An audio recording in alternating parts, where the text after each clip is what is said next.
CBI central bureau of investigation సంతానం committee సిఫార్సుల మేరకు 1 ఏప్రిల్ 1963న సిబిఐ ఏర్పాటును చూడడం జరిగింది.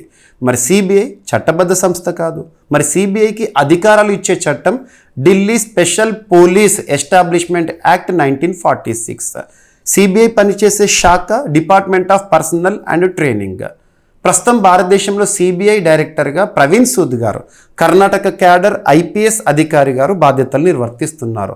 తను 2023 మే మంత్లో నియమితులయ్యారు. ఇటీవల తన పదవీకాలం ముగియనున్న నేపథ్యంలో కేంద్ర ప్రభుత్వం మరొక ఏడాది పాటు తన పదవీకాలాన్ని పొడిగించింది. అంటే 2027 మే మంత్ వరకు సిబిఐ డైరెక్టర్ ప్రవీణ్ సూద్ గారే. సిబిఐ డైరెక్టర్ నియామకానికి సంబంధించి ఒక త్రిసభ్య కమిటీ ఉంటుంది. ప్రధానమంత్రి గారి ఆధ్వర్యంలో పనిచేస్తుంది. ఆ త్రిసభ్య కమిటీలో సభ్యులు ప్రధానమంత్రి గారు, లోక్సభలో ప్రతిపక్ష నాయకుడు మరియు సుప్రీంకోర్టు ప్రధాన న్యాయమూర్తి.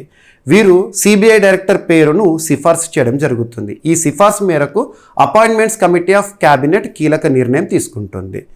ఇక సిబిఐకి సంబంధించి ఇటీవల కాలంలో వచ్చిన ఒక important topic Abhay AI chatbot.